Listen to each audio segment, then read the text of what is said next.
injured myself. How did you injure yourself? Truthfully, I think this is a sex injury. Really? Yes. Have you ever had a sex injury? Yes, I have a scar from it, actually. You have a scar? You have a scar? Yes, I tried. Wow. Someone tried to lift me up and they dropped me. Like in Dirty Dancing. No, and we both fell back on a suitcase and the zipper ripped my That's side. fucking terrifying. Yes. Oh my God, Sarah. No, I think I just had my head in a strange weird position contortion, and I think I pulled something, which is nothing as no. dramatic as what you're describing. Yeah. Damn. Well, it didn't hurt that much in the moment, but then I bet the next day I was like, oh, there's all this blood, and like, but oh my God, it was dried, but it was just like this giant red gash.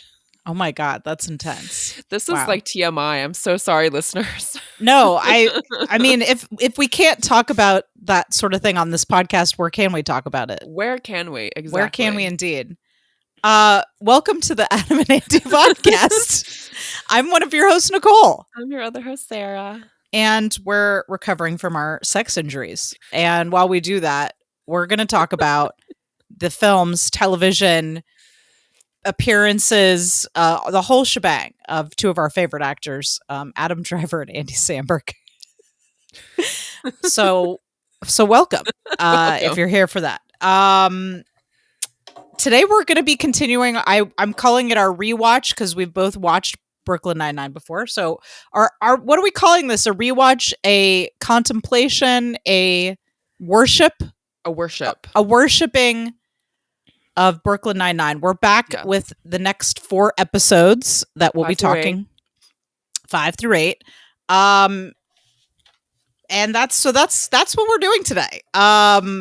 We haven't talked at all about this before, so I have no idea what's going to happen today. I do know that both of us are struggling with going only 4 episodes at a time. Mm-hmm. Like I got to episode 9 and I was like, let's keep going. You can't do it. You can't. You can't. So because it's if tough. you do, it's not like you can block that out of your mind.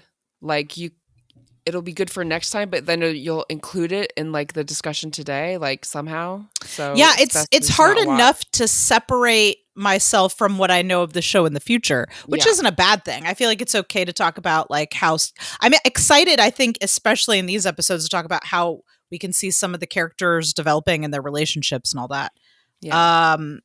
But yeah, it's very tough this is a very bingeable show. It's really tough to watch 4 episodes only at a time. So you want to get into some Adam and Andy news before we get started? Listeners, full disclosure, we just recorded an episode last week. Sarah's going on vacation. I'm so excited for you. You deserve it. Thank you. I'm going somewhere else, but I'm still going to work. So it's a working vacation. It's a workcation. It's a different place. But we decided to at least free you of the responsibility of recording this fucking bullshit. So I'm just kidding. So we're recording a week earlier than we usually do. And so we just went over some news. And so there's not a whole lot of new. There is some very exciting developments, don't get me wrong. But I don't have an entire newspaper basket full of news. I've just got a few little bites, if that's okay. Yeah. So I'm going to start with Adam. Not a whole lot of new stuff here. I'm sure White Noise will be starting up soon. Production for White Noise starts in June. I don't know if you were still planning on reading the book, White Noise. Sure, I can read the book. That's on my. I would love to know more about it. If you feel like you want to take on some homework. Anyway, it hasn't started yet, so we don't have any more information about that. Of course, Rian Johnson, who is who directed Knives Out, The Last Jedi, among many other films that I love. That director is one of my favorite directors. This is not really Adam news. This is Adam adjacent, I guess. He of course got this big deal through Netflix, where they're giving him billions of dollars to make 2 more Knives Out movies. You know that, right? No. Knives Out 2 2 more and Knives 3. Out? Really? Yes. So many Adam fans on the internet were hoping that there might be an announcement that Adam would be in the cast. They've been announcing cast members for Knives Out 2. Oh, but what about Chris Evans? Chris I Evans was mean, good. I think his story was pretty much wrapped up in the first movie. He was so good. He was I know, great, I but know. he's probably in jail, don't you think? Yeah. I don't think they're going to continue with that story. The only actor that's coming back from Knives Out, the first Knives Out, is Daniel Craig. Oh, so it's a whole different mystery. Different mystery. So I think it's like an Agatha Christie kind of situation, or Inspector Clouseau, or I don't know. I don't watch a lot of mysteries, but there were some people that were announced, like Janelle Monáe and I'm blanking on some of the other announcements. I'm sure it'll come to me, but there was a lot of people, a lot of very exciting. Catherine Hahn. So a lot of very exciting actors who've been cast in the second movie, but no Adam Driver yet. Now, Knives Out, I think, too, is filming in Greece at the same time they're filming White Noise. So there's a good chance that, there may not be a part for him in this movie, but also he's going to be shooting White Noise. So it seems like it might not. Maybe we'll get a cameo. I don't know. Maybe he'll be in Knives Out 3. There's going to be 3 of them. So let's not lose hope for another Ryan. A villain. I'd like to see him not be the villain. For once. Well, not for once. He's not always the villain, but I think it would be exciting for him to, Ryan did do a really great job. We haven't talked about The Last Jedi on this show yet, but we will come Christmas time. That's when we've decided in December is when we're going to talk about The Last Jedi. He did a great job of working with that whole like villain getting a little, is this surface villain, but getting deeper into the soul underneath and the tortured soul underneath of that character. So not that he couldn't handle that deftly, I think, as a director, but it would be kind of cool to see them approach different. Anyway, I'm just speculating, as is the rest of the internet. There's no information that suggests that Adam Driver will be working with Rian Johnson on the next Knives Out movie or the third one even, but we do know that they both like each other and want to work with each other again. So I don't know. We can only hope. I don't know. Would you like to see another Rian Johnson, Adam Driver collaboration? Sure. I have an aversion to sequels and stuff. Oh. Usually. Is this a clinical disorder, or have you been prescribed something for this condition? Yes, it's. Is this like nipple blindness or? Yes. It's, okay. I need to get the stick out of my ass, babe. Basically, I'm no. showing. No. It's just I don't know, because I feel like in a lot of cases, sequels are not as good. Mm-hmm. I get that. There are some trilogies that I love, like the Indiana Jones and like Star Wars and. Yep. Yeah, but I don't know. I think it works best in a continuing story like Star Wars or in Indiana Jones or whatever, but I also think it works very well in a anthology movie where there's a whole new story and we're not beholden to, which I feel like this is. It feels like the only returning character is the detective. Yeah, and so it feels like we're going to get something new and fresh. Daniel Craig, I remember the accent was just... the accent is outrageous, but in a way that I really, really liked. Do you remember Daniel Craig in Logan Lucky? Do you remember the Daniel Craig we got in Logan Lucky? Yeah, it was a really bad accent there as well. He was this crazy Southern, with the bleach blonde hair. Yes. He had a sort of Foghorn Leghorn accent in the Knives Out movie, but I feel like I was fine with it because the movie had that tone of like murder mystery, almost like Clue, where it was okay to be a little bit over the top in that way. I mean, it wasn't like extremely offensive. It was a little offensive. Have you watched it more than once, Knives Out? I know we're diverting listeners, so but I assume if you like... I shouldn't make assumptions, but I'm going to assume for a second that if you are a fan of Adam Driver's work, that you probably also like Rian Johnson, probably, and won't mind the little detour that we're taking, because I think a lot of people that are fans of Adam are also fans of his work on The Last Jedi with Rian Johnson. Anyway, please continue. I didn't mean to interrupt you. I just wanted to apologize for the little detour that we're taking at the moment. Oh, it's fine. I mean, of course, you don't need to apologize to me, but our listeners, yes. So, but so I saw it in theaters, and then I saw Knives it again Out at home. Yes. Okay. And so I've seen it twice, once in theaters and one at home. So I saw it at home both times, but kind of spread out. But I felt like I really I enjoyed it the first time, but I really enjoyed it the second time. It was like I really enjoyed picking up on all the little things the second time around. That was really nice. I liked that a lot. Sometimes I like that, but I find in usually mysteries that I enjoy it the first time around because I don't know what's going on, what will happen, and then if I know what's happening, it's not as fun. I like to appreciate the breadcrumbs.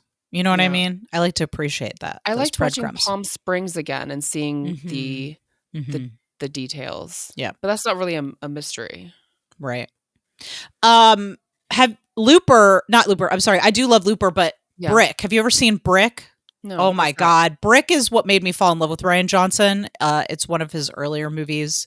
We should watch that. Let's watch that next time you and I hang out. Okay. I adore Brick. I love that movie. I saw it when I was living in Chicago, when I was in film school, and I went to the theater. Like I went and saw it like 3 or 4 times at the theater. That's how much I loved it. So it's like 05, 06? Yeah. Yeah. I really, really, really adored that movie. Okay, so that's all I've got for. No. So did I say I didn't even give you my news yet? Did I? I just babbled for a little while, didn't I? Did we have any news? Was there any news in that news? Okay, here was the news item I had about Adam, and that is that House of Gucci will be released. I'm confirming that House of Gucci will be released on Amazon Prime.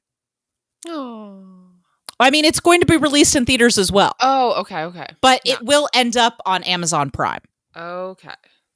Its release date, which I can't remember if we said or not on the show, the release date for House of Gucci is November 26th. Okay. So I feel like you and I should maybe go to a theater or in a theater. Amazon. Yeah, in theater. So I feel like you and I should go to a theater, maybe like during the week, on the daytime when nobody's going to be there. Would you consider going to a theater with me? I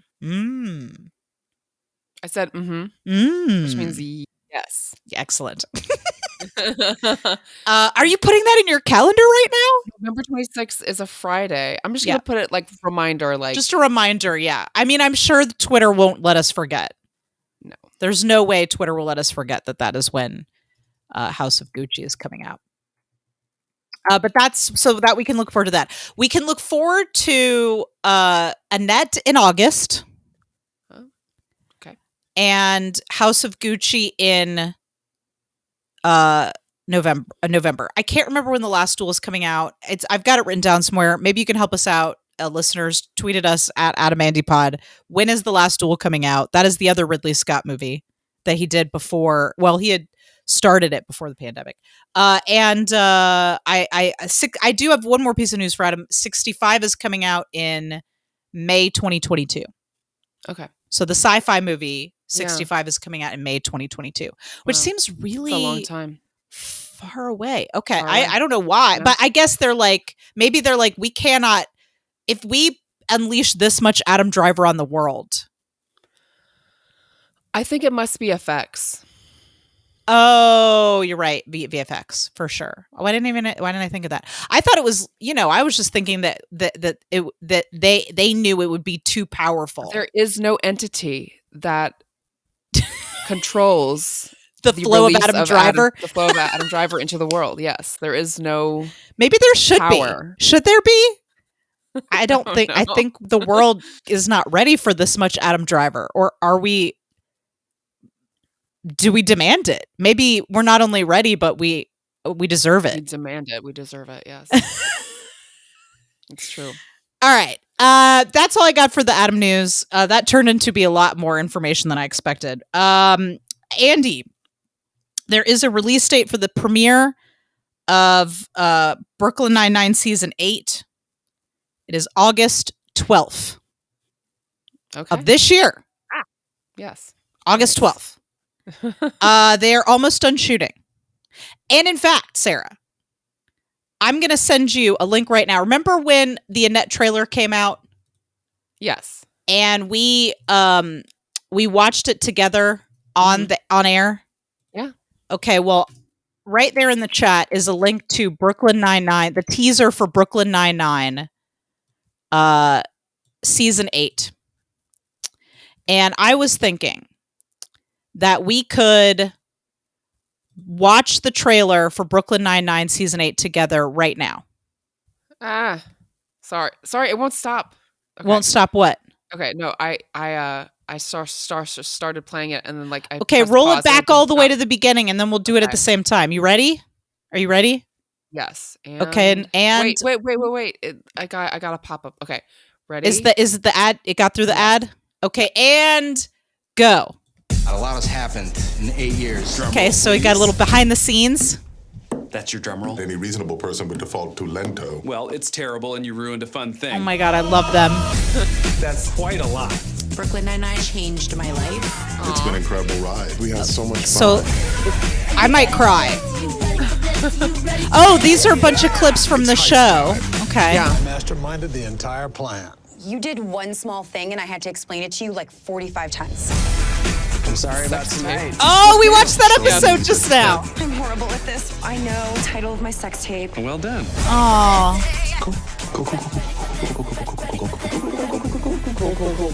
No doubt. Okay. What else? The cool supercut. I want it to be my ringtone. Really joyful.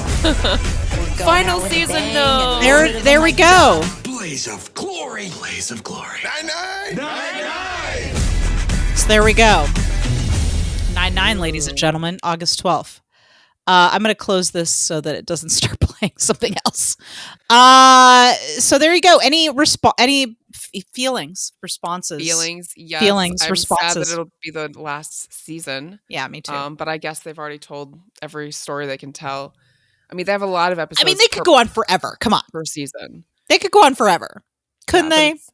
I mean, it is true. Like, there are some shows that, like, go on so long that, like, even if I love the show, like, I love Supernatural, but by the time it got into, like, the 12th season, I was like, I can't watch this anymore. It's like, I'm sick of looking at your face. Exactly, yeah. Yeah. Even though they're very cute and they're very, like, charming and it's, like, a fun, like, exciting show, it was like, this story has where run else its can course. I go? Like, yeah. But I feel like that's what happens with a show with like lore. I don't think there's a lot of Brooklyn Nine-Nine lore, if you know what I mean. So I do feel like with a comedy like this, it could go on forever, but eventually at a certain point, it's like maybe the actors want to move on or the writers want to move on or whatever. For sure. And they deserve to. I mean, The Simpsons, how many seasons have The Simpsons had? 30 something, 32, so maybe 33, 34. I don't know. Could you They're watch as old as me? Could you watch 34 seasons of Brooklyn Nine-Nine? I could. Actually, when I started to watch Brooklyn Nine-Nine, I only made it through the first like 4 seasons, I think, before I got sick of it and stopped it. Because you were binging, though. Yes. If it was spread out. Yeah. Listeners, tweeted us at AdamAndyPod. Could you watch 34 seasons of Brooklyn Nine-Nine? My Andy fans out there, I want to hear from you. Watch them grow old. Oh God, there'd have to be like a very special episode when Hitchcock and Sully die, and then I would cry. I can't. No, I can't do it. I can't do it. I can't do it. I love them. I love those gross old bastards. I can't help myself. Yes. I think this is an excellent set. That's all I've got for Andy, by the way. I think this is a good time to segue into this week's topic, which is Brooklyn Nine-Nine episodes 5 through 8. You ready? I watched through 9. Just kidding. I didn't. No, how dare you? Just through 8. Dare you? I wanted to. I was tempted. So I think let's just go episode by episode, just talking about a couple of things. Is that okay? Because I didn't write. a little bit down about each I wrote episode. bullet points. Yeah. Bullet points, great. Why don't we start with any bullet points you might have for the first episode, The Vulture. Vulture. The Vulture. Yes. So the Vulture is Detective Pembroke, who is played by the guy who played Liz Lemon's awful boyfriend on 30 Rock. I also think of him as the guy awful in the insurance commercials. Yes. The mayhem guy. He always plays like this, like, kind of like, really good. I hate this guy. Although, to be fair, I think the 9-9 was in the wrong in this case. Ultimately. Yeah. So this is our first appearance of the Vulture, who is a character that reoccurs throughout the show. Yes. Well, tell us a little bit about the Vulture. Well, they explained it. I love how like there's like some exposition at the beginning of every episode, so you know what the conflict is. But then like some other character makes a joke about how it's exposition. Yeah. That happened in this episode where they were like, so basically this Vulture swoops in and takes over cases that are almost solved, so he gets the correct credit. Well, yes, which, not to defend the Vulture, because he is a disgusting person, but that's like their point of view about it. It seems like there were scenes of him like literally busting in on their cases when they were in the middle of like breaking, like arresting someone. But in this case, Jake was I feel like this first season, and I'd completely forgotten about this. I feel like this first season, we're really seeing a lot of like Jake and how his selfishness at times gets in the way of him doing his job. And in this case, he has a murder that he needs to solve, but he won't let anyone else help him with it. And so because he takes too long to solve it, they bring in the Vulture to finish the job. We don't see the Vulture ever do any actual detecting, though. So, I also wanted to point out that, by the way, Jake still wearing a tie in this episode. So he did, and I noticed he's wearing a tie throughout these episodes. Yeah. It's very subtle. They never bring it up, but he's wearing the tie. Yeah. Remember when we talked about the 8 characters of comedy last time? Yeah. And we couldn't pick a womanizer in the group? I feel like the Vulture is one of those characters. Yes. Because he's like hitting on everyone, like slapping Jake on the butt. Like he, I think that he's our womanizer character of those characters. Do you have any other notes on the Vulture or what goes on in this episode? So they're trying to solve this murder. Yeah, so I really enjoyed the scene where they put what's his name? The small guy with the narrow shoulders. Boyle. The narrow shoulders. They put him down the trash chute. Right. He gets the corkscrew. Yeah. Right. So they go out drinking at the bar, and then they decide they're all going to work together on solving this case, but they're kind of drunk. So they go to the apartment. I want to say, probably. Yeah. I mean, they don't really see how they got in, but I think this is, since we're talking about, well, for number one, there were 2 things that I wrote down about this episode in particular. I feel like at this point in episode 5, we really see the character banter really hit its stride. And I don't know if it's like the writers who are writing on the show at this point or what, but like by the 5th episode, it feels like they got a sense of who these guys are and what their relationships to each other are. And so the jokes, I think, really have started to get good by episode 5. Also, I wanted to talk a little bit about Jake and Charles's friendship. So did you have any thoughts about that? I didn't really take note of it. What did you see? Well, so Jake will only let Charles help him with this case at first. But I guess what I wanted to say is like their dynamic at this point still seems to be a lot of like Jake kind of dominating Charles and Charles like being okay with it. And I do enjoy the episodes where we see Charles like push back on that a little bit, but also his like unwavering devotion to Jake is really sweet, and I kind of love it. You know, it's really cute. Yeah. Like, is this the episode where there's a cut of, there's like a montage of, Boyle telling Jake, "You're awesome," or "You're the best. I wrote that down on my list of favorite cutaways. That I don't think that's this episode. I didn't write which one it is, but there is, there's a montage. I think maybe it's fine. We don't have to stay in, like, we can talk about other, we don't have to stick to episode 5. But there's a montage in 7 or 6 or 7, I think, where they cut away to, I think it's Jake says something like, "You're always telling me how awesome I am. Everyone's always telling me how awesome I am." Yeah, and then they cut to, and it's just Charles saying it over and over and over again. It's Boyle who says that. Yeah. There's also, so the B story in episode 5 is Terry's gun incidents. Yeah. So Terry, Holt, and I love when Holt, I don't think Terry and Gina get paired together enough. I really liked the way that Gina and Terry mixed, the way she was. So they, Holt kind of tricks Terry into going to a shooting range because they're trying to get him certified so he can carry a gun again. Yeah. But Gina is acting crazy. He had these issues where he would just walk into a place and start to shoot, and there was a mannequin incident. There was a pinata incident. I love it when Jake is like, "I'm gonna go get some candy." Like, he just goes, so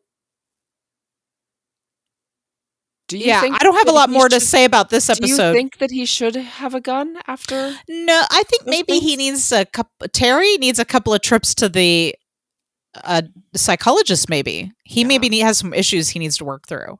Yeah, seems like he's a bit dangerous with a firearm at the moment. Yeah, but he's a good shot. He's a good shot. I love the part where Terry's like, "I can't shoot the target. It looks like a guy that I know." And Holt is like, "You have a friend who looks like a silhouette."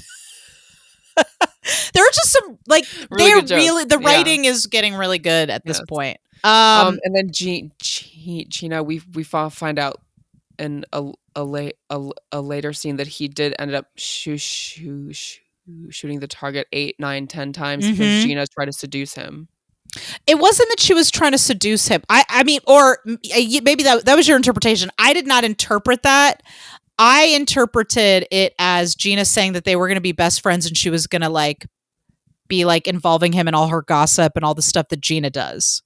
I didn't read it as her. I mean, I honestly, that is not how I read it. I just read her. For some reason, I remember a sexual tone to it, like, and she, like, touched him or something. I don't know. I forget. I read it as she was insinuating that they would be besties forever, and he was just like, "I can't hang out with Gina and only Gina 24/7." I think was it. I think I could either. I feel like I could hang out with Gina. I feel like with Chelsea Peretti. I feel like Gina and I feel like I've probably had Ginas in my life already. I feel like I don't know if Gina would like me, but I would enjoy hanging out with Gina, I think. Who would she seems fun? Gina like? I've never seen her like anyone. She likes Holt and Jake. She likes Jake?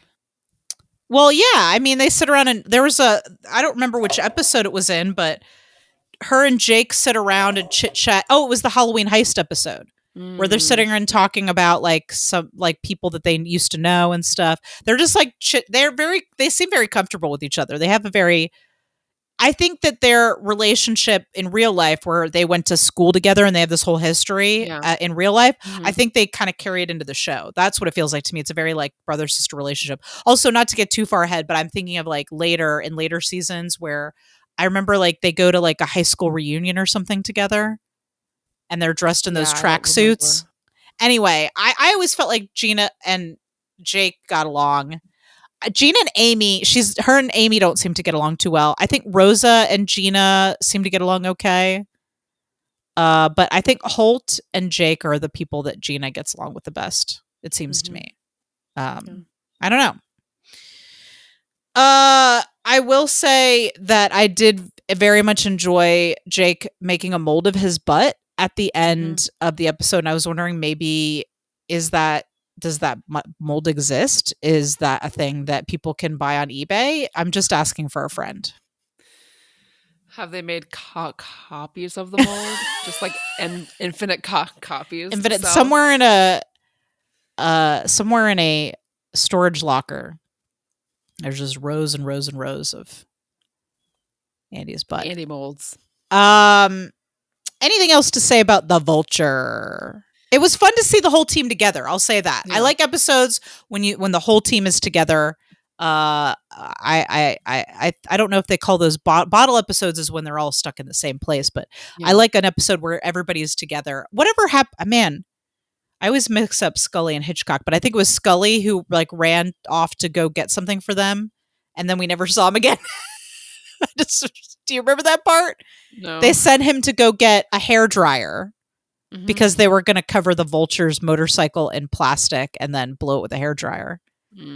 I thought that scene was funny too, where Jake's like, "Okay, Amy, give me your hairdryer," and she's like, "Have you ever met a human woman before?" Okay. Anything else to say about this episode? Episode 5. I think so.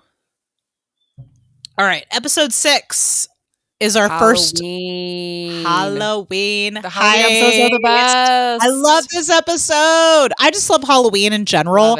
I'm like Boyles. I fucking love Halloween. I mean, the Halloween episodes of Brooklyn Nine-Nine are the best episodes of the show, and they're also the best Halloween episodes of any show out there. I agree. I think that the Halloween episodes are top notch.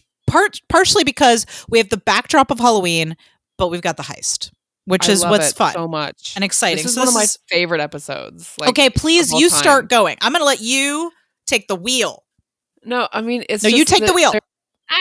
There's this challenge that Jake sets and proposes to Holt, whereas he's going to steal the most prized possession in Holt's office, and so he has to ask, like, what is your most prized possession? And it's like the Medal of Valor. I know, and he's like, why are you such a good person? Why are you so brave? And so the agreement or the bet is that if Jake can successfully steal the Medal of Valor, that Holt has to publicly announce that he is an amazing detective / genius. Yeah. And he has to do all of his paperwork on Halloween. Yes. And they're having a lot of weirdos. They've got a man dressed as a nun who was mugged by a man dressed as a baby. And so you get that. You didn't like that. You're making a face. You didn't like the babies? It's I don't like when adults dress like babies. I don't know. Fair. It's incongruous. Yeah. You don't like an adult man in a diaper is what you're saying. No offense to those who do, but no offense to those who enjoyed wearing a baby costume. If that's your thing, we're not here to shame you. Yeah, but it is incongruous. I can understand why that might be upsetting. Yeah.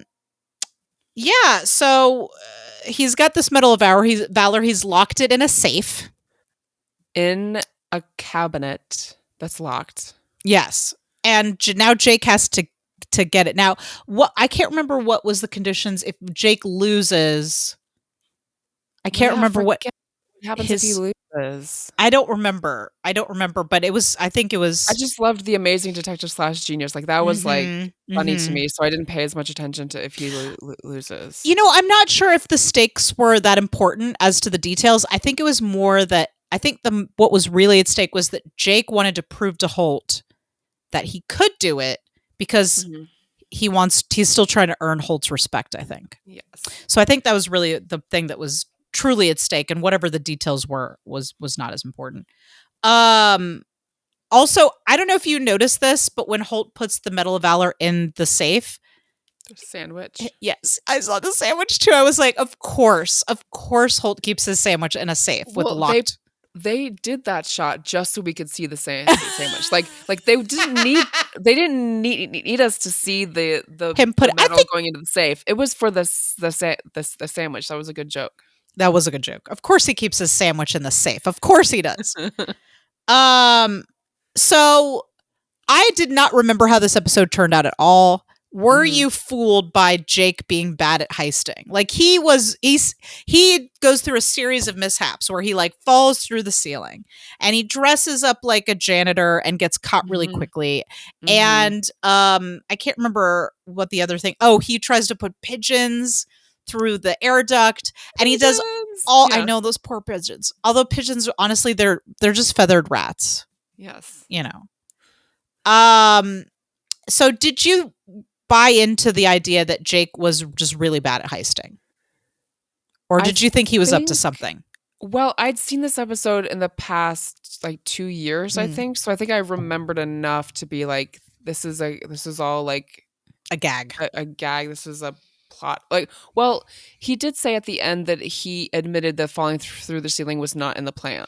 Right. So that was the first thing that he did, and that was a mistake. But everything after that, so again, much like Logan Lucky or Knives Out, you get the whole episode where things are happening and we're trying to see Jake do various things to try to get into the safe.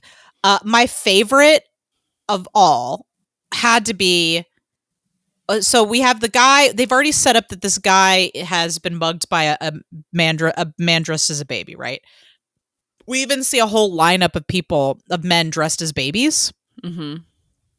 And Jake later gets a bunch of men dressed as babies to distract Holt with a bunch of fake keys so they can try to steal his keys. Yeah. I think that was my favorite part of the heist was all the baby men throwing keys around. That was like my favorite part. But so we see all this, and then at the end, once Jake has been like they catch him, and I'm putting this in quotes, trying to scale the building with a blowtorch, and then he gets arrested and put in the holding room, and that's when he explains to Holt. What were you thinking? Yeah, scaling a building with a blowtorch. Yeah, I'm not sure what he was planning to do with the blowtorch. Let me tell you my dastardly scheme. And this is when he tells the whole thing. And so what he actually did, which I think this is interesting that this episode comes right after the episode about the Vulture, because the episode about the Vulture, and this is when we're really getting to start to see like character development, right? And we've set up everybody, and now we're kind of watching things start to develop. So in episode 5, Jake has trouble asking other people to help, right? Yeah. And then in episode 6, in the Halloween heist, he isn't successful without the help of everyone else. So he immediately, almost immediately after failing the first time by falling through the ceiling, he asks other people to help. Yeah. And that's how he's able to be successful. So he has Rosa pick the lock. Yeah. He tells them that if they successfully achieve the goal, that Holt will have to do. Well, okay, so he will do their paperwork, but then if they win, then Holt has to do his paperwork. So Holt will have to do everyone's right, because it's not important to Jake to get rid of the paperwork. It's important to prove to Holt that he can take the save, or he can take the medal. He can win. So, but yeah, everyone gets involved. Even Amy Santiago gets involved. Wow, she's like surprising. Being lowered into Holt's office. Him. Yeah. I'm sorry. He trusts her. Yes. Well, I think he trusts Amy Santiago always. Yeah, no, he says, "I trust you," or something like that. When she starts telling him something, he's like, "Well, you're the only one I trust," or like, "I believe what you say," or I forget what he said, but it was that was the gist. Oh, I don't remember that. Well, it wasn't those specific words, but it was just like, I wouldn't doubt that this would be true, or some gist of she's telling him something, and he's like, "Well, if you was it about the corkscrew? Maybe. Maybe. I wonder from the last episode. Yeah, I don't know. That's interesting. Yeah. So he uses the whole team to succeed and triumph in this Halloween heist. Boyle is standing outside the door when Holt opens it, holding the medal, and Holt is genuinely surprised. Yeah. So yeah, he's surprised. He totally bought into this whole Jake failing at the heist thing. And I like can't believe that he willingly like said Jake is a amazing detective / genius, and then he went to do all the paperwork. Like he could easily have pulled the boss card and been like, no, I'm not going to follow through with this. I'm your boss. Like you do your paperwork. Like I'm not saying that. This is all a, Well, Holt is a man of his word. It's true. Holt is a guy you can depend on. He's not going to go back on his word. Yeah. Anything Although else? He wasn't roped into it. He didn't like fully agree. I mean, he did agree to it, but he was like, this is no. dumb. I think he was very into it. I think that really that was just his. That is as much enthusiasm as you're going to get from Raymond Holt. I want to meet the actor, like, and see how he is, like. Well, we could watch interviews with him. Yeah, because his character is so subdued and deadpan. I'm just curious what the actor is like in real life. Well, let's look up some interviews. Get a little sense of his personality. Anything else to say about Halloween Heist? So this is the first episode that they start the running joke of Santiago's sex tape names. You're right, Santiago's sex tape. Which I looked up an article, and there was a list of all of the sex tape name jokes throughout the entire series, which they mentioned in the teaser that we just watched. So the ones used in this episode were kind, sober, and fully dressed. I'm sorry about tonight. It's not your fault. I was terrible. And there's one that he almost said, but then she tells him, she cuts him off before he can do it. I forget what that one was. Yeah. Ugh, that's so good. I love it. Yeah. We can just come back to that, I guess, when we see that joke pop. Yes. Can you keep a running list for us? Yes. Okay.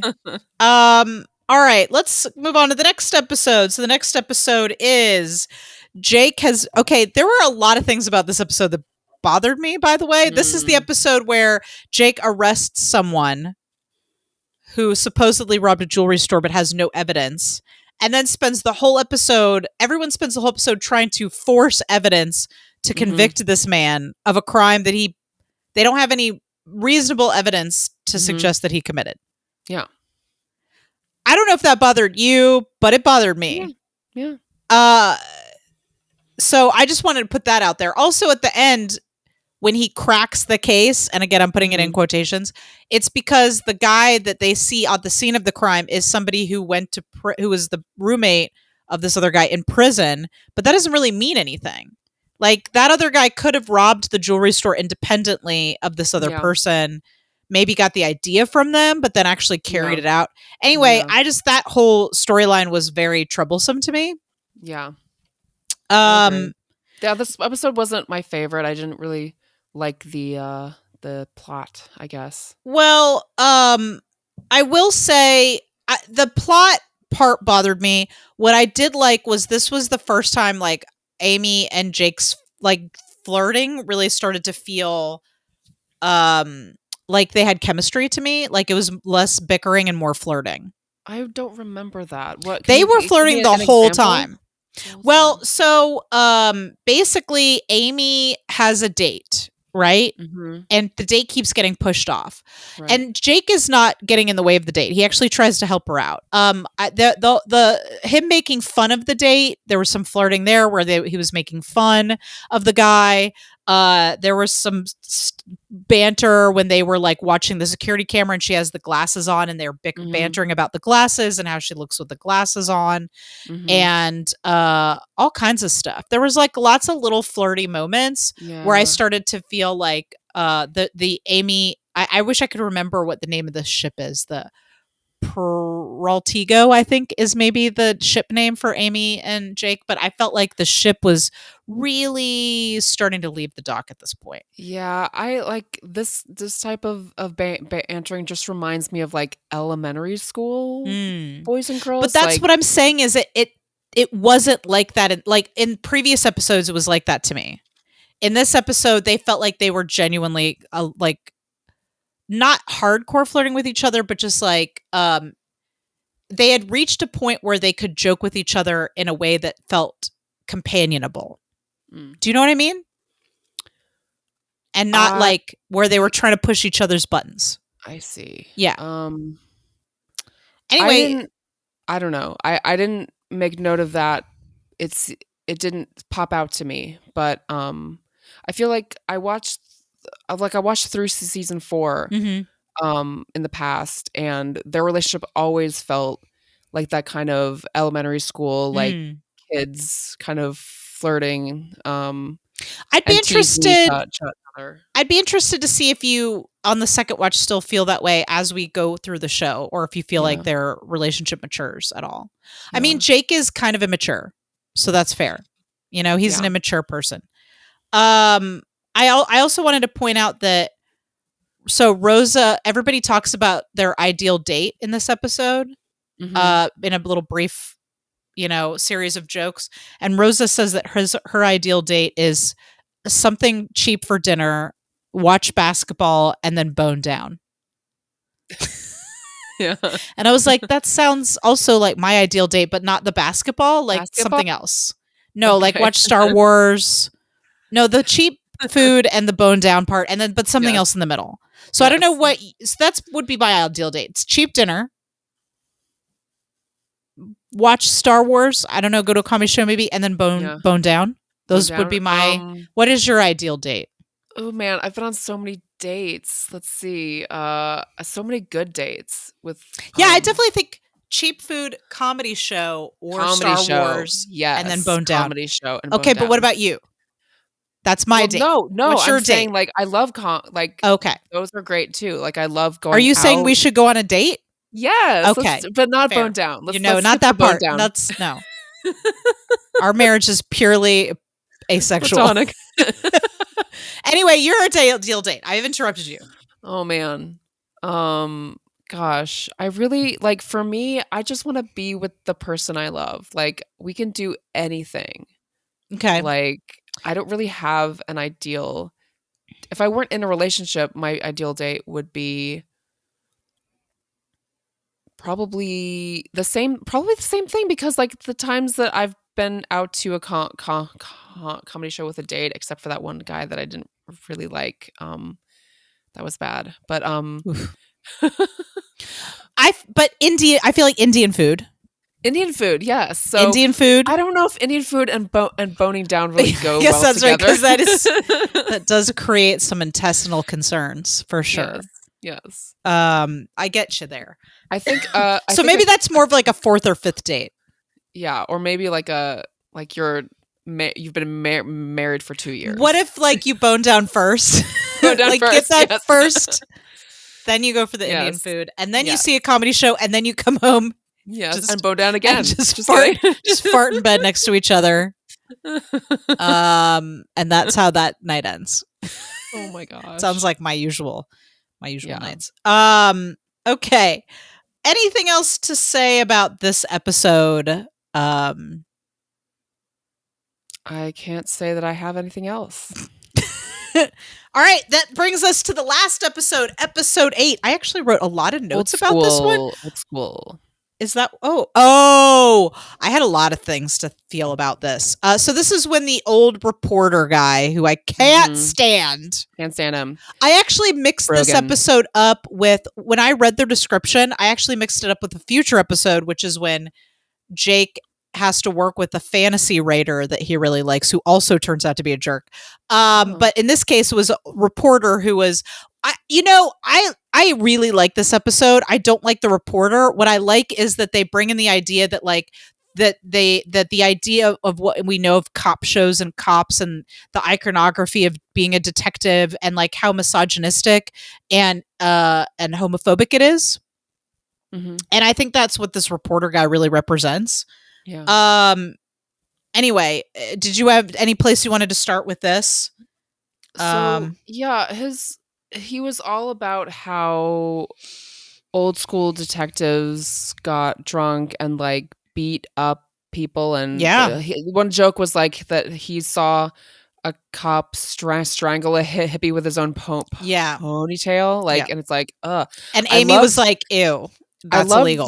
the side-by-side reactions of Amy and Jake. Yes. Anytime he spoke, Jake was like, oh, and Amy was like, oh.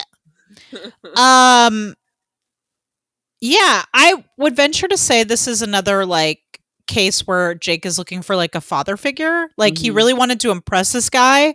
And I think that there was and later on we're going to get in this show more information about Jake's father. But I feel like this is like a bad dad. It's like bad dad versus good dad in this episode. And Holt is always the good dad. And our bad dad this week is this reporter guy. And so we see Jimmy Brogan, right? So we see Jake like wanting to impress him and pretending to be somebody he's not, and everybody else kind of like putting up with it, but being grossed out by it. Yeah. I also want to point out that in this episode, we learned that Jake has read 15 books. I know. What was the joke?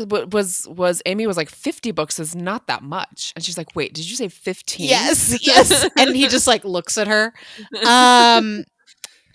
Yeah. So also, okay. I like the part with the report. Okay, so the report, like that he gets super drunk and he's like super hungover. I really like the scene where they made Jake drink I always love it when people have to drink raw eggs. I don't know why. It's a joke I never get tired of. I never get tired of it. His face just. He did a good job. Do you think he really drank those eggs? Yes. You think? Sure. Were those real eggs, or did the prop department fabricate something? I think there are tons of people who drink raw eggs. Can you? Wouldn't it make you sick? Wouldn't you get like salmonella or something? If the eggs had salmonella, they don't necessarily have salmonella. Do you think Andy's committed to a bit enough that he would drink raw eggs? Well, the show probably wouldn't want him to. You're right. Because he would get salmonella and like, I get really ill. Die. Sarah, you know I'll do anything for a bit, right? But not drink eggs. I wouldn't drink raw eggs, no. No. What do you think they were? Do you think they were like? I feel like they had to fabricate. It looked like water, mango pudding or something. I bet you. Maybe it was like a like a melon ball. Yeah. Oh no, he can't drink a melon ball. He'll choke to death. Well, no, it had to be like it was like had to be an gooey. orange goopy stuff. Yeah, maybe it was some kind of like Jello or pudding or something. Like lemon almost solidified Jello, but not quite. So like lemon custard, maybe. Yeah. Yeah. And some kind of viscous. It couldn't have been raw eggs because that would just be. Yeah. I don't know why we spent so much time on that, but it really was something I was thinking about. I was like, did Andy really drink raw eggs in this episode? Listeners, if you have any facts about this, because our listeners are very smart and they know a lot of things, a lot more than we do. Tweeted us at AdamAndyPod. Did Andy really drink those raw eggs, or what would they have given him instead? What do you think about that? I love. There were a lot of good lines in this episode. I love it when Jake is hungover and he's laying on the floor and he says, "My whole body is a dry mouth." I know. So I also thought the complication of like Jake saying a bunch of shit about Holt that he would usually joke about, that he doesn't mean anything. He doesn't mean it in a mean-spirited way, but he's so drunk that he's like saying it on record. And now, but if that stuff came out, it would ruin Holt's career. And like Holt is like, he's saying all these things about how he doesn't really care about detective solving cases. He's a pencil pusher and like he's a stickler for the rules. And he's like all this derogatory stuff about Holt that would really damage his career, and so that was a really good complication. I also thought the scene where they do the cutaway to Holt walking into the precinct on his like first day as a detective, and he's like 70s, the only like it's all like a whole room full of white guys, and they were like immediately thought he was like, are you here to turn yourself in? Yeah, they thought he was like a perp or something. I was like, oh god, that's intense, but also like I think it really set the stakes for the scene, and like the difference between Holt's experience and this reporter guy, you know, with what it was like for him in the 70s. Yeah. Just sidebar, I did want to say that the subplot about Rosa having to change the way she acts did bother me. I'd never like a plot where a woman is being told by men that she has to smile more or be less threatening. I was like, they walked a line. In the end, I liked what happened because I like the idea that they were.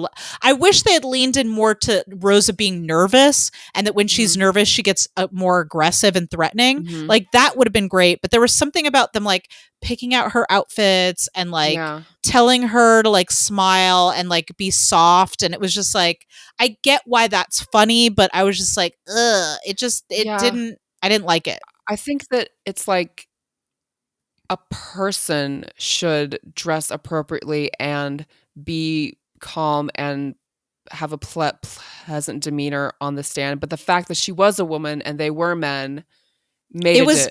I think if it had been Amy and Gina trying to groom Rosa for being less scary in court, I think that would have been a thing I could have gotten behind. But to have two men, and I get why they picked Boyles and Terry because they're the most sweet, non-threatening people in the show. But to have them telling her to be a certain way, it just like, it was that, I did not care for that. I did enjoy the trying on the clothes because like there were a few jokes, like there was Boyles' wedding suit. That was a good joke.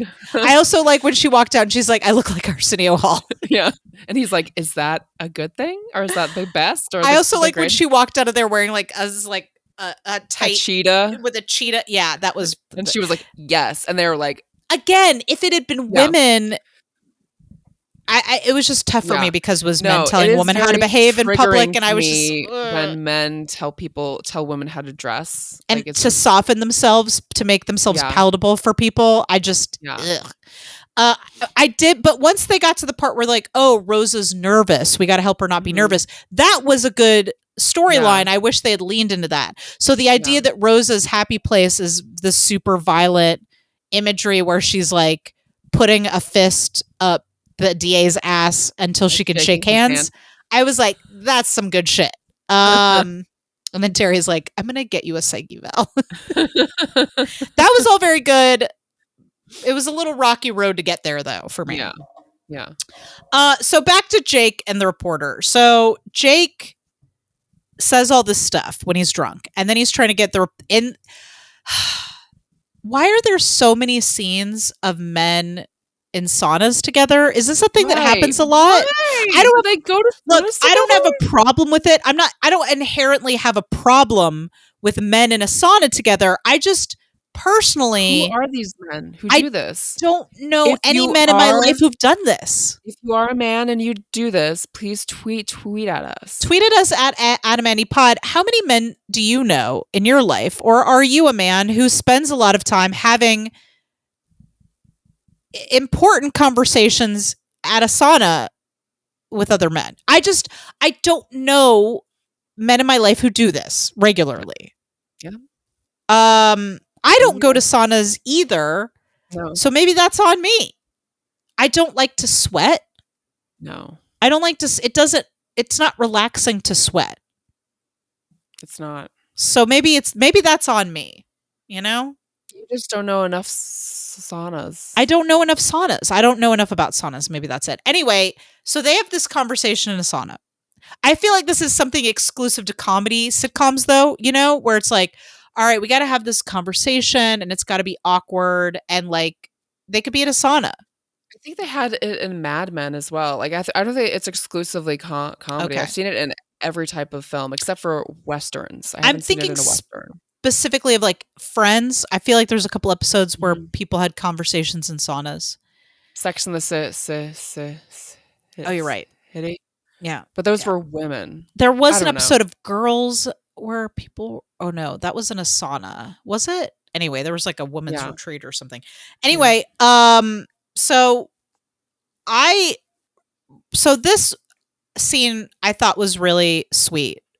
Not the scene with the reporter, but the fact that I love the way they played this out because they could have just had it all play out in front of us, but they didn't. What they had was all we know is Jake punched the reporter, and we think it's maybe because the reporter won't retract the comments from the paper, but that doesn't. I remember thinking in the moment, like that doesn't seem like Jake. Like it doesn't seem like Jake to punch a guy to intimidate him into doing something. Yeah. That seems weird. And I thought I had already gotten ready to write that down as a thing that I thought was out of character for him.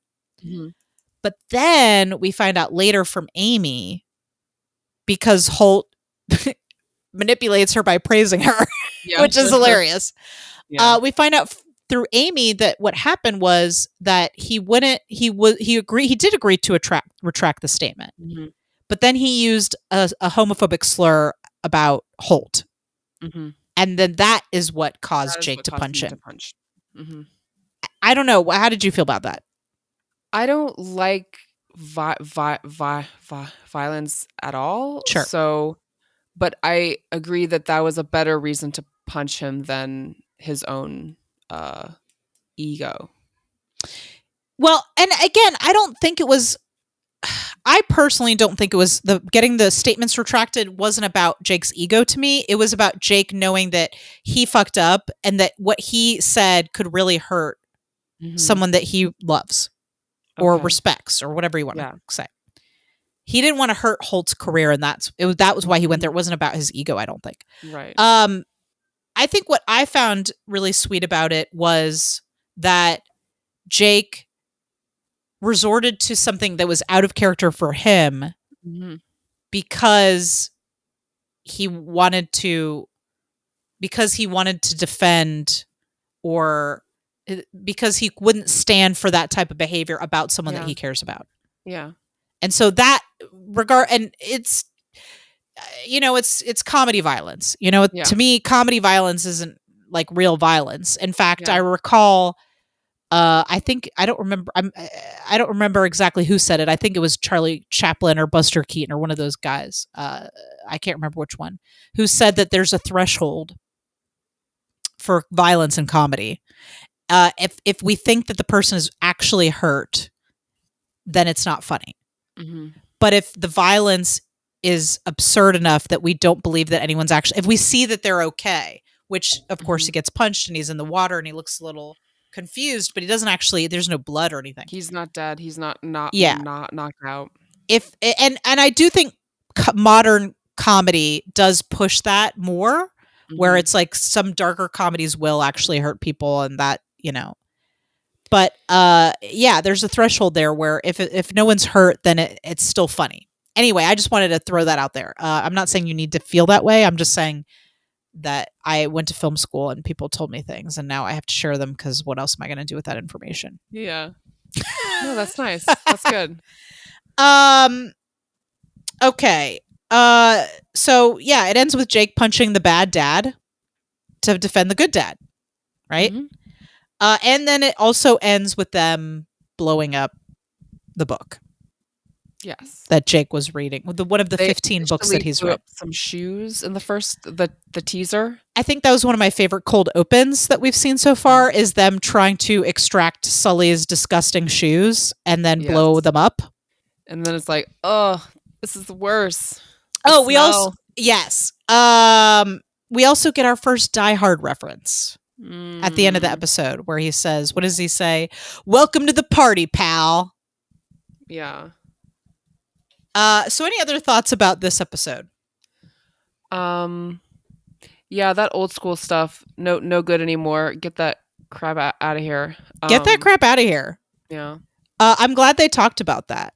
Yeah. I remember Holt also says, like, he's chastising Jake for admiring this guy in that era, and he's like, Amy and Rosa would never have been detectives. They would never have been able to make detective in that time period. He wouldn't have been a detective. Well, he says he would never have been able to be the head of the department. He wouldn't have been in the position that he is.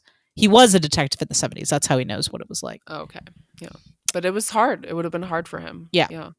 And he was probably in the closet back then as well. Maybe. We don't have any information about that. Mm-hmm. He hasn't said either way.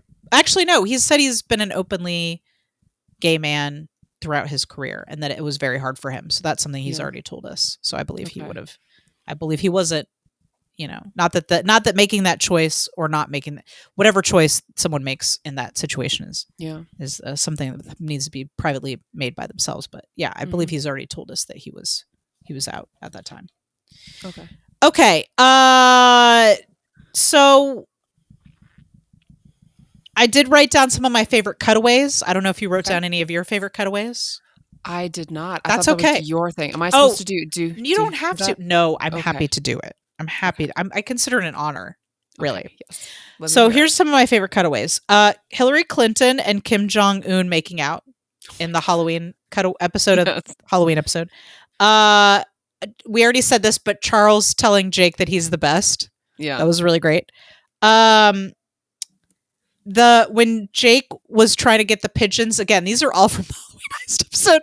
When Jake's running after the pigeons, then he's trying to collect them, but he's got a baguette in his hand. I don't know, something about he's not even feeding them breadcrumbs. He's just chasing after them with a baguette as if they're going to eat an entire baguette. That made me laugh. We didn't talk about this, but there's a whole subplot where Terry doesn't want to go home to his brother-in-law. So the cutaway to his brother-in-law calling him Tiny Terry and with the pickles, that made me something about the way this Terry is so giant, to have an even gianter man call him Tiny Terry made me laugh really hard for some reason. All of the cutaways of Rosa at court and what she said to people at court. Oh my gosh, yes. Jake throwing cigarette butts on himself to make him smell like he smokes. Yes. Rubbing them on his neck. Ew. And then lastly, the montage, any of the cutaways to drunk Jake on the night. Yes. That like when he's like laying on the bar and like when he gets hit in the shoulder with a dart. All of the drunk Jake cutaways. Yeah. What was it, a cutaway, or was it part of these scenes where Terry falls asleep as he's doing pull-ups? Oh my god, I don't remember that at all. Yes, so he like is doing like pull-ups like shirtless, and he just like falls asleep like mid pull-up. That must have been in the episode where he won't go home to go to sleep. Maybe. I think that was the episode where they were trying to solve that case that Jake arrested that guy prematurely. Yeah. I don't know if that was a cutaway though. It might have just been part of the scene. Yeah, I think that must have been part of that scene. That was hilarious. I like that because he was still like in a pulled up position. Like he didn't like. That's hilarious. oh, sorry. I got to add one. The cutaway to the cutaway / flashback of Sully and Hitchcock on cocaine in the 80s. Yes. That also, I got to put that one in there because that one was funny as well. Okay. Final thoughts on episodes 5 through 8. I enjoyed them. I liked Halloween the best. Fuck yeah. Definitely. But yeah, good episodes. I love to see how the characters are progressing and their relationships. And I feel like one of the things about a show like this is that as we get to know the characters, the jokes can really begin to take off. And I feel like you're seeing the jokes taking off. And I love that. And I'm interested to see Jake develop more as a person. He's still kind of like, and this is fine. You know, it's like, we're not going to expect growth overnight, but he's still like kind of selfish and childish. And that's kind of who he is. And we're fine with that. But we see him making like more, I think we're seeing him make more decisions where he's involving the group and not trying to be, you know, like always trying to be the best at everything. I mean, he is always going to do that, but he's like a little more collaborative and part of the group. And we see him like really sticking his neck out for people that he cares about. And in that last episode, and I like to see stuff like that. So, and I do ship Amy and Jake, so I do like to watch their relationship develop as well. That's my favorite part of the show because I'm a sucker for romance. I ship them. I really do. I do not ship Boyles and Rosa. I don't ship it. They just don't fit to me. I actually was waiting to see because I know that Boyles, and not to get ahead of ourselves, but I know Boyles and Gina are going to start hooking up at some point, and I was like trying to figure out when that happens. You don't remember that? God, no. I forget. Okay, well they do, and I was like, "Is this when it happens?" Like I thought maybe it was going to happen in one of these episodes, but not yet. Oh God, I'm sorry. I hate to keep bringing things up, but another one of my favorite jokes was when Boyle said that his happy place is one long piece of linguine that keeps changing sauces. It's so weird. It's such a weird thing to say. And he's like naming the sauces while he imagines the linguine that he's eating. It's like so. He's like carbonara. So weird. She's like, great, thanks. I'm starving. Okay. Moments of thirst. Moments of thirst. I wrote down too many. So I'm just going to let you go first because maybe it'll knock some of mine off my list. I just have 5. Okay, great. I have 1, 2, 3, 4, 6. I have 6. Okay, cool. Okay. When he is holding the birds, they're just all like he's cradling them in his bosom. The birds, and he has one bird that just is like hanging out in his other hand, and you can see its little head. Oh, I don't think those are real birds, thank God. But no, the one in his hand was real, definitely alive. It was like moving its head. Oh, okay. I could tell, like I was like looking at them, trying to see if they were alive or dead, and their heads were. Was it his gentleness that you were thirsting after? The gentleness with the birds? Yes, it was. I always love to see men holding cute That's true. Animals. It's very adorable.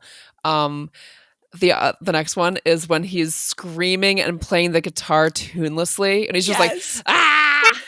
Yes, that's one of my favorite Andy Samberg gifs, by the way. It's so multi-purpose. It's so good. There was another gif in one of these episodes where he gets up and goes, I'm gonna go cry now. Yeah, I've used that one a lot. My favorite gif. I've used that one a lot. Yeah. So number 3 is when he slides onto the cool floor when he's hungover. Yes.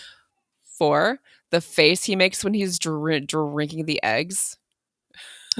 Just his weird faces. Yes. I loved that part so much. And 5, at the sauna in a towel with his tummy pooch. Like he's not perfectly ripped. He just has a little he's pooch. A tiny, soft little pooch. Yes, I agree. 100%. Yes, absolutely. Those were great. Okay. Number 1, I have Andy. There's a scene where they're all talking about the oldest person they've arrested, and Boyles thinks they're talking about the oldest person they've slept with. Oh yeah. And even though I thought it was a little mean that they were laughing at him, because I mean 68 isn't that old, is it? I mean, is it? No. Anyway. Well, whatever. Anyway, even though I thought it was mean that they were laughing at him, Jake or Andy was laughing so hard that I found it very endearing. That his laugh.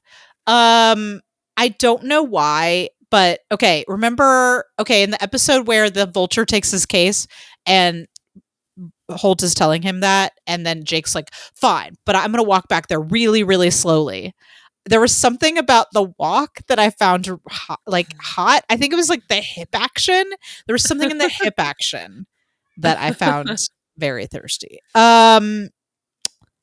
I like Jake likes his women thick, according to his crush on Tanya Harding, and so that I also found very sexy because as a thick woman, is Tanya Harding thick? Well, he says he has a crush on Tanya. Remember, Rosa says you can have a crush on somebody even if you don't like them as a person, and Jake's like, oh yeah, like me and Tanya Harding, and she goes, yeah. She's thick. And he's like, yeah, she is.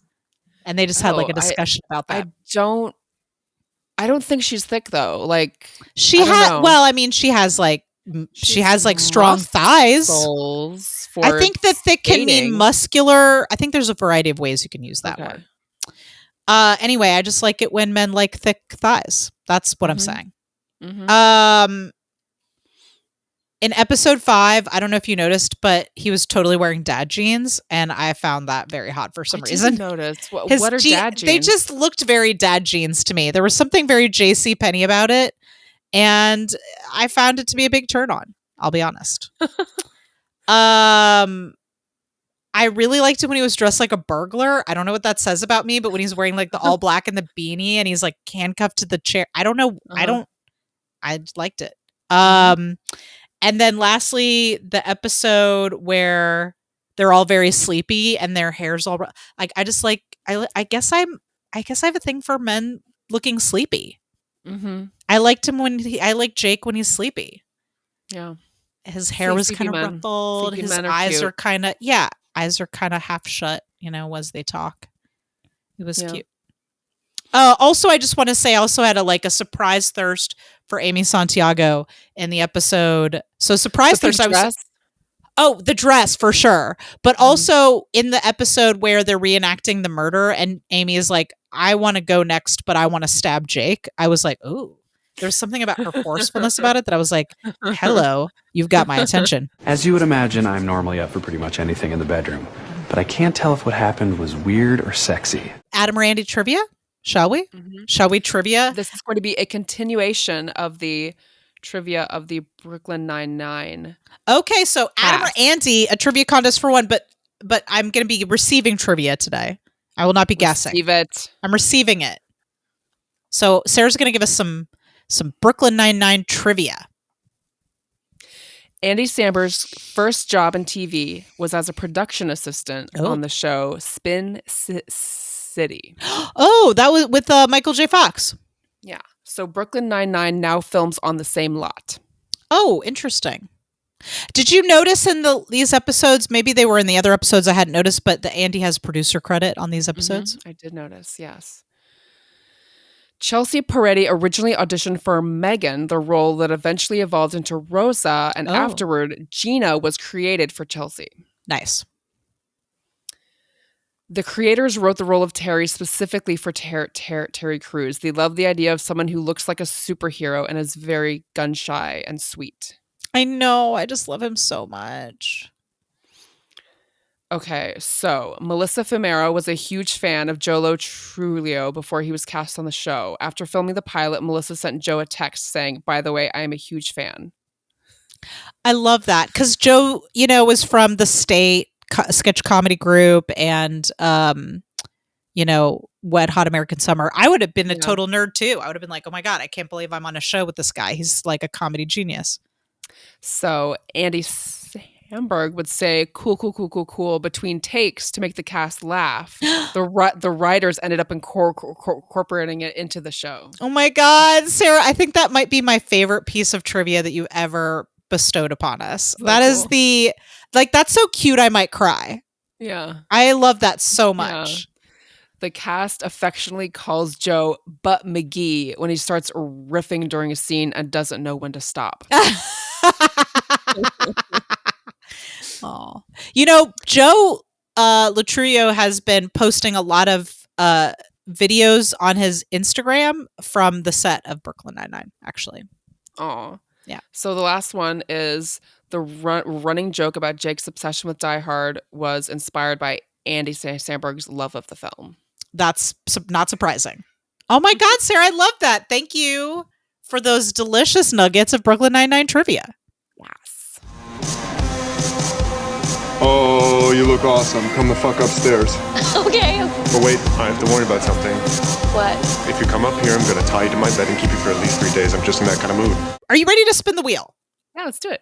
So Adam wheel. I don't have a lot of films on the wheel this week, and that's not because we're running out of Adam films. We are not. It is because there are a couple of films that I really want to watch, and I'm just kind of playing the odds. I'm just playing the odds. I'm not going to lie. I'm playing the odds a little bit. So let me get my wheel up here, and so next week is going to be an Adam week. All right. So can you see the wheel? Yes.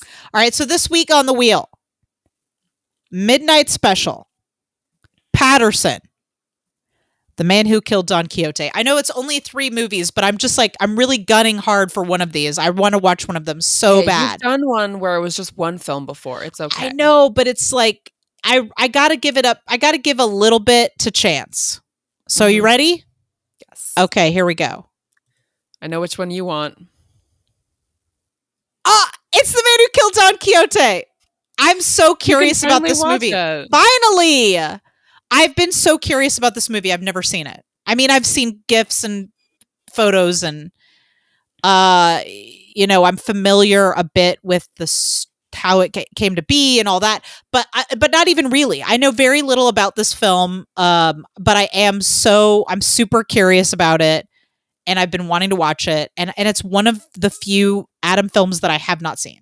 I hadn't seen Tracks either. That was new to me as well. But this one I've been looking to get a little bit more Toby. I just want to know what this Toby guy is all about. Toby? Toby is the character that Adam plays in this movie. I have no idea. I don't know what to expect. Every GIF I've seen from this movie makes it look like the horniest fucking movie I've ever seen. So I don't know what to expect at all. Here. What? You know what? Let me pull up a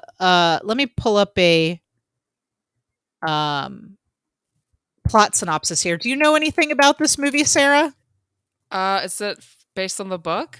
I mean, I guess. I know that Terry Gilliam was trying to make this movie forever.